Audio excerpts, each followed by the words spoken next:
My sister said, "This beach house is perfect for my wedding." Then she changed the locks. But the title insurance company had news that would ruin her plans. This beach house would be perfect for my wedding. My sister Amanda declared, standing in my living room while twirling my house keys on her finger. I stared at her, trying to process what was happening. Just hours ago I'd received a frantic call from my parents insisting I come home immediately for a family emergency. Now I stood in my own house watching my sister act like she owned it. My name is Olivia Bennett, and at 32, I never imagined I'd be locked out of the home I'd spent 5 years renovating. The beach house wasn't just any property. It was my sanctuary, my achievement, my piece of paradise that I poured every spare dollar into since buying it at a foreclosure auction. "You can't be serious," I said, watching as Amanda strutted around my living room, pointing out where she placed floral arrangements and seating charts. "This is my house. I bought it. I restored it. I live here." "Oh, grow up, Olivia," Amanda said, rolling her eyes, the same dismissive expression she worn since we were kids. "Mom and Dad agree this is the perfect venue for my wedding to Senator Harrison's son. Do you know what this marriage means for our family? Your low beach cottage is finally going to serve a real purpose." I turned to my parents, who stood awkwardly by the door. "You can't actually support this." My mother wrung her hands, not meeting my eyes. "Sweetie, this is a once-in-a-lifetime opportunity for Amanda. The Harrisons are practically royalty in this state. Think about what this means for all of us." "All of us?" I couldn't help but laugh. "You mean all of you? I'm the only one who's put any work into this place. Remember when I asked for help with the renovation? You said it was a waste of money, and we were right." Amanda interjected, pulling out her phone to take photos. "Look at it, it's so basic, but my wedding planner can transform it into something actually worthy of the Harrison name. We're thinking a white tie affair, probably around 300 guests." My head spun as I watched my sister plan her takeover of my home. I bought this house when it was practically falling apart. While Amanda was busy climbing the social ladder and dating her way through Charleston's elite, I'd spent weekends stripping wallpaper, refinishing hardwood floors, and bringing this 1920s beach cottage back to life. "This isn't happening," I stated firmly, moving to block Amanda's path as she measured the living room windows. "I have the deed. I have the mortgage. This is my house." My father finally spoke up, his businessman voice in full effect. "Actually, Olivia, we've already spoken to our lawyer. Since your mother and I co-signed your mortgage, we have certain rights. And given the importance of this event, you what?" I cut him off, my voice sharp. "I never had co-signers. I bought this place outright at auction with my own money." A flicker of uncertainty crossed my father's face, but Amanda quickly jumped in. "Don't be ridiculous. Everyone knows you couldn't afford a house like this on your own. You're just a marine biologist with a successful consulting business," I corrected her. "Not that any of you ever bothered to ask about my work." My mother stepped forward, attempting to placate me. "Darling, we're not taking the house away forever. Just for the wedding and maybe a few weeks before for preparation. You can stay in your old room at home." "No." I walked to the front door and held it open. "Get out, all of you, now." Amanda's face darkened. "Don't be difficult, Olivia. This is happening whether you like it or not. The Harrisons' wedding planner is coming tomorrow to start measuring for the tent setup. Anyone who steps foot on my property without permission will be trespassing." I stated, my voice steady despite my racing heart. "I'll call the police." "Really?" Amanda sneered. "You'd embarrass our family like that? Risk ruining my relationship with James? This is why you're still single, you know? So selfish." Before I could respond, I heard the distinct sound of keys in my back door. Spinning around, I saw Amanda's fiancé, James, letting himself in, followed by a woman in an expensive suit carrying a tablet. "Perfect timing," Amanda squealed, rushing to kiss him. "Olivia was just leaving so we can start the wedding planning." "Leaving?" I stared at the keys in James's hand. "How did you get those?" "Oh, I had copies made this morning," Amanda said casually. "We'll need them for the contractors and delivery teams anyway." The locksmith was very understanding when I explained it was for my wedding. My body went cold. "You forged my signature to get copies of my keys. Don't be so dramatic." Amanda waved her hand dismissively. "It's a family property, and I'm family. Now if you'll excuse us, Margaret here is the most sought-after wedding planner in the Southeast, and she squeezed us in for a consultation." I watched in stunned silence as Margaret began setting up her laptop on my dining room table, spreading out fabric swatches and flower catalogs. James lounged on my couch while Amanda chattered about place settings and string quartets. My parents stood awkwardly by the door, clearly hoping I'd give in like I always had when Amanda wanted something. Not this time. Without another word, I walked out of my house and drove straight to my office. As a marine biology consultant, I learned to keep meticulous records of everything: permits, contracts, water quality reports, and yes, property documents. I pulled out the files from my beach house purchase and began scanning through them, looking for anything that could help me fight back. That's when I found it. The title insurance policy I've taken out when I bought the house. I'd almost forgotten about it, but now, reading through the terms, a small smile spread across my face. Amanda had no idea what she just started. I called the title insurance company immediately. Hi, this is Olivia Bennett. I need to report a potential title issue with my property. Someone is claiming cosigner rights to my mortgage, but I purchased the house outright at auction. The next morning, I woke up to pounding on my door. I'd spent the night at my friend, Sophia's house, not trusting Amanda not to try something while I slept. When I opened the door, Amanda stood there, her face red with rage. "What did you do?" she demanded, waving her phone in my face. "The wedding planner just called to say all work has to stop immediately due to some legal hold on the property." I leaned against the doorframe, feeling calmer than I had in days. I simply reported unauthorized access and false claims of ownership to my title insurance company. They're very interested in investigating how you obtained keys to my property without permission. "This is ridiculous," Amanda shrieked. "Mom and Dad co-signed your mortgage. They have rights. There is no mortgage," I stated flatly. "I bought the house outright at auction with money from my consulting business. You know, the one you always mocked as my fish hobby. Turns out studying marine ecosystems and advising on coastal development projects pays pretty well." Amanda's face went pale. But Dad said," Dad assumed," I corrected her. "Just like he assumed I couldn't succeed without his help. Just like you assumed you could take whatever you wanted, like always. You're ruining everything." Tears started streaming down Amanda's face. "The Harrisons are expecting a beach wedding. James's mother is already talking about having vote cover it. How could you do this to me?" "How could I?" I stared at her in disbelief. "You tried to steal my house." "Borrow," she protested. "I was going to give it back. After you've ripped up my gardens for tent poles, after you've knocked down walls to create your perfect flow for catering. This is my home, Amanda. The home I bought and renovated myself while you were busy dating your way up the social ladder." "That's not fair. I love James. Do you? Or do you love that his family has political connections and old money?" Amanda's face hardened. "At least I have someone. What do you have? An empty house and some fish." I stepped closer to her, keeping my voice level. "I have self-respect. I have a successful career I built myself. And most importantly, I have the deed to my house, which you will never set foot in again. Mom and Dad won't stand for this," she threatened. "They'll make you give in, they always do." "Not this time," I said firmly. "The title company is already investigating your false claims and unauthorized key duplication. If you or anyone else tries to enter my property without permission, they'll be charged with trespassing." Amanda's phone buzzed. Looking at it, her face crumpled.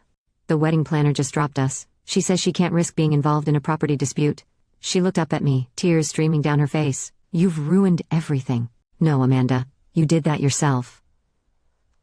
As I closed the door on her sobbing face, I felt a weight lift from my shoulders. For the first time in my life, I wasn't giving in to Amanda's demands. I wasn't putting her wants above my needs, and it felt incredible. My phone started ringing, my parents probably calling to guilt me into backing down. I declined the call and instead dialed my friend Mark, who happened to be a locksmith. "Hey Mark.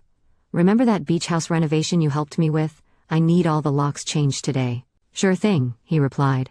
"Another renovation project?" I smiled, thinking of Amanda's face when she realized her copy keys wouldn't work anymore. "No, just securing what's mine." Later that afternoon, as Mark finished installing the new locks, I sat on my porch watching the waves roll in.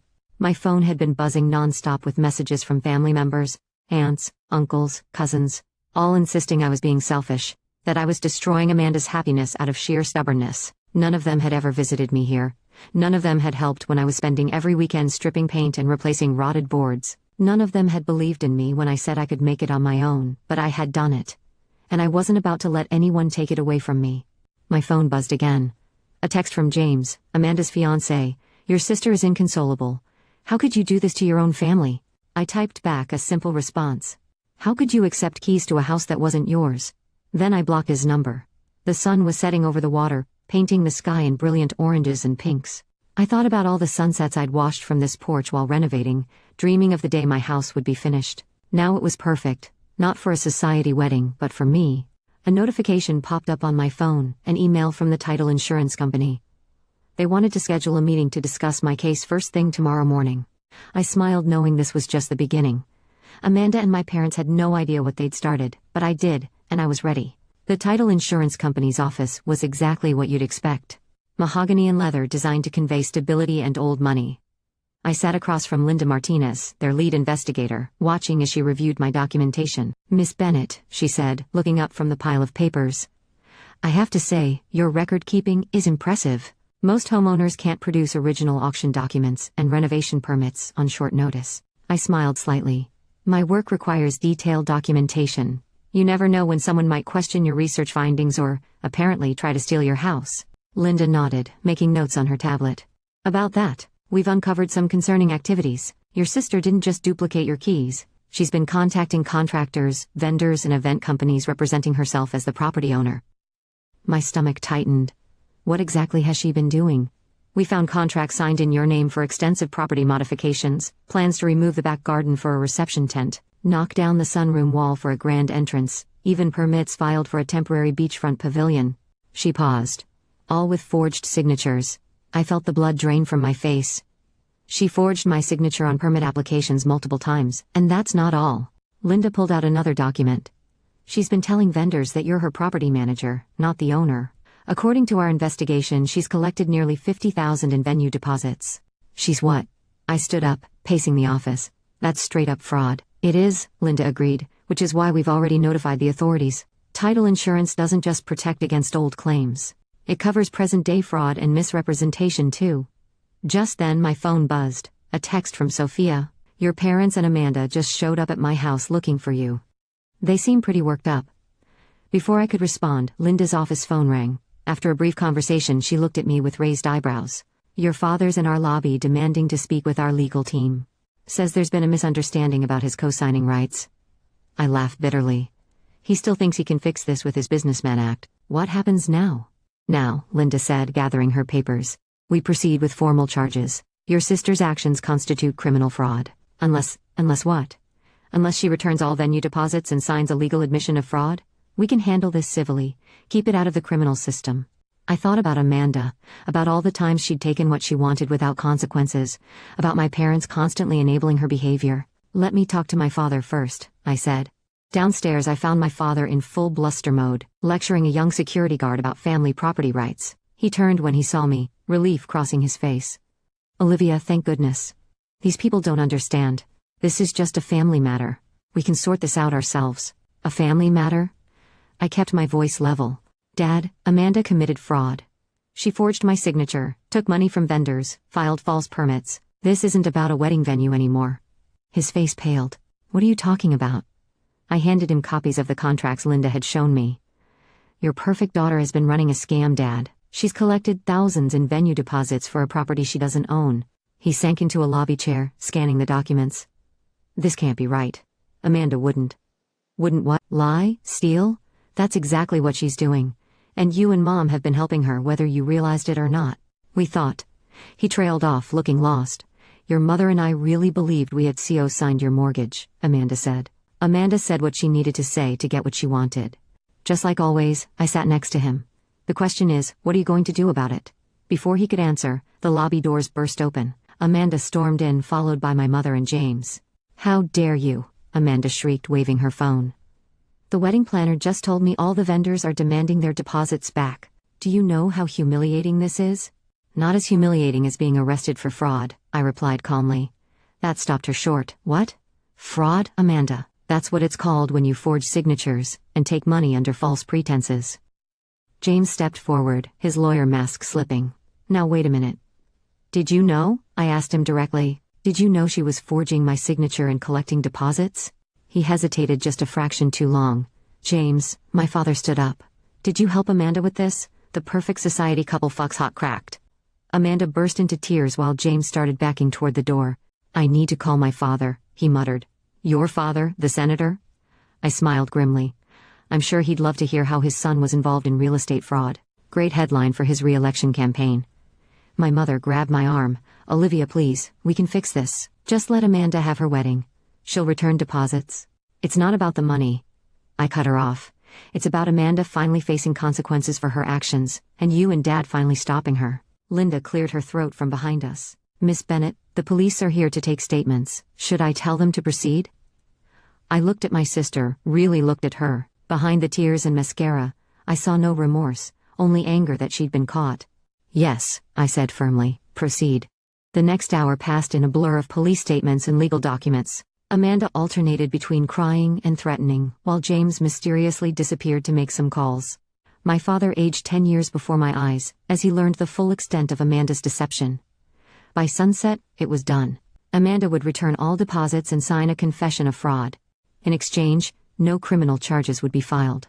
She and James were legally barred from entering my property. As we left the title company's office, my father touched my arm. "I'm sorry," he said quietly. "We should have believed in you more." I nodded, too tired for more words. Behind us, I heard Amanda wailing to our mother about her ruined wedding plans.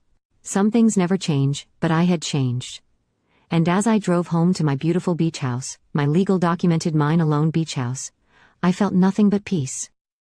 The waves were rolling in as I parked in my driveway, high tide bringing in the evening breeze. I had some garden cleanup to do thanks to Amanda's wedding planners, but that could wait. Right now, I just wanted to sit on my porch and watch the sunset. The one thing my sister could never take from me, the pure joy of being exactly where I belonged. The fallout came in waves, just at the tide outside my window. First, the Harrison family quietly announced that James had taken a sudden job opportunity overseas. CO for getting him out of the spotlight before the fraud allegations contained his father's political career. Amanda's dream society wedding evaporated overnight, along with her fiancé. I heard about it from Sophia, who still kept tabs on the local gossip. "She's locked herself in her old room at your parents' house," Sophia told me over coffee. "Your mom's been bringing her meals on trays that she's some tragic heroine." "Of course she is." I sighed, stirring my latte. Heaven forbid Amanda actually face reality. The weekend after the title company showdown, my father showed up at my house. He stood awkwardly on the porch holding a familiar wooden box. "Your mother found this while cleaning," he said, handing it to me. "It's your grandmother's recipe collection, the one you used to read when you were little." I opened the box, breathing in the scent of old paper and vanilla. Grandma's handwritten recipe cards were still perfectly organized, each one annotated with her thoughts and memories. "She always said you were just like her," Dad continued, his voice soft, determined, independent. I should have seen it sooner. I traced my finger over Grandma's elegant handwriting. "She taught me to make her famous crowd cakes on this porch. Said a house wasn't a home until you'd cooked in it." I remembered Dad looked out at the ocean. "You know, when you bought this place, I thought you were making a mistake. I couldn't see past the peeling paint and rotted boards. But you saw what it could be." "Just like Grandma with her first restaurant," I said. "Everyone told her a woman couldn't run a business alone, and she proved them wrong. Just like you did." He turned to face me. "I'm sorry, Olivia, for not believing in you, for letting Amanda." "It's not just about Amanda," I cut in. "It's about you and Mom always expecting me to give in, to be the reasonable one, the responsible one, even when it meant sacrificing what I wanted." "I know." He looked older somehow, more vulnerable. "Your mother and I enabled her, made excuses. It was easier than admitting we'd failed her somehow." "You failed both of us," I said quietly. "By teaching her, she could take whatever she wanted, and teaching me I should let her." Before he could respond, my phone buzzed. A text from Amanda. I showed it to Dad. "Mom says you're being stubborn again. Just let me have my beach wedding. I'll even give you credit in the society page announcement." Dad's face fell. "She still doesn't get it, does she?" "No.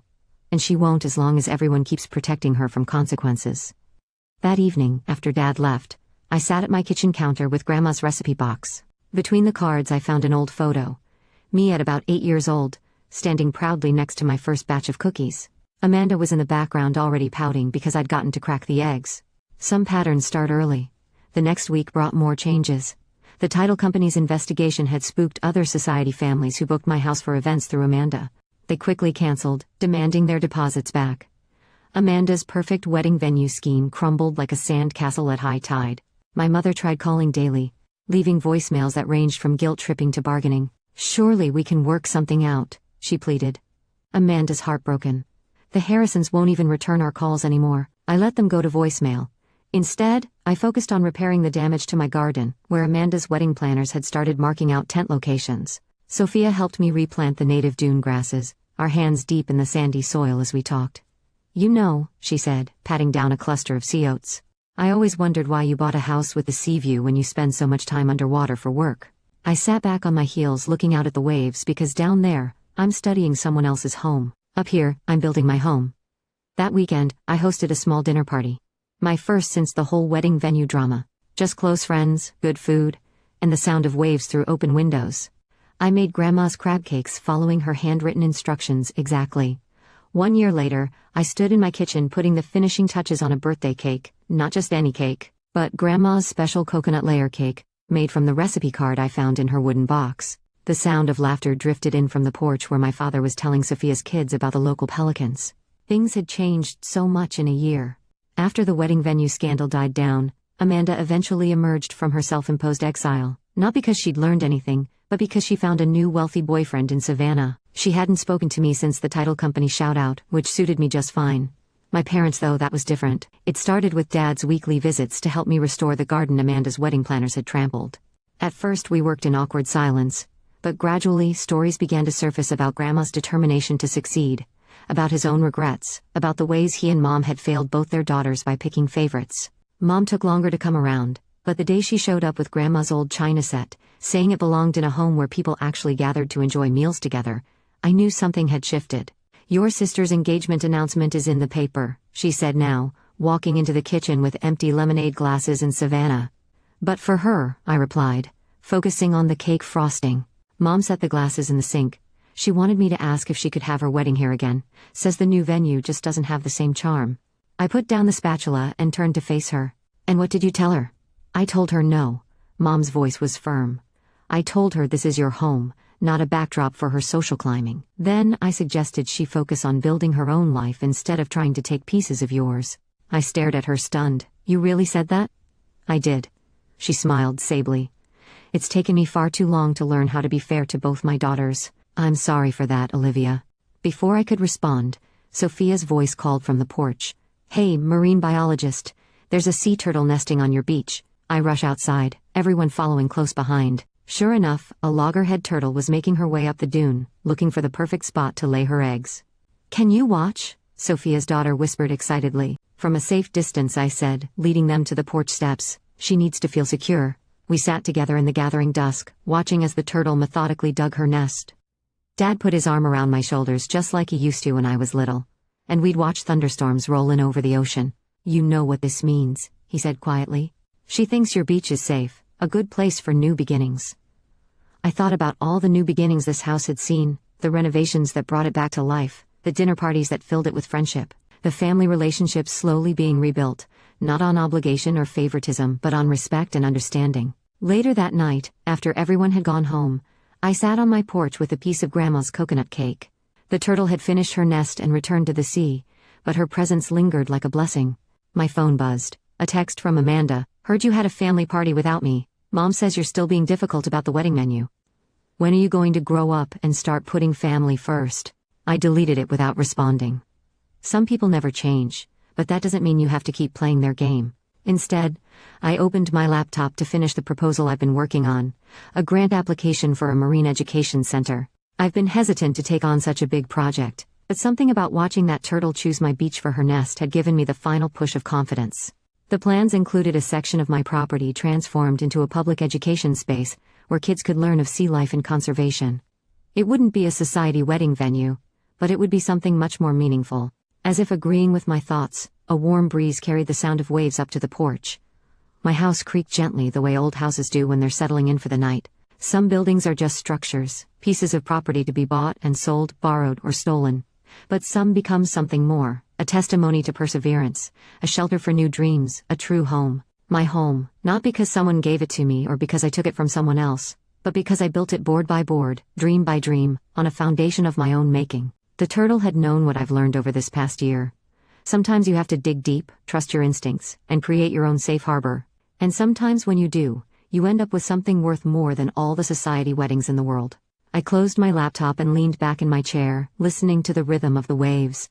Tomorrow would bring new challenges, new adventures, new chances to stand my ground. But tonight, in my house by the sea, everything was exactly as it should be.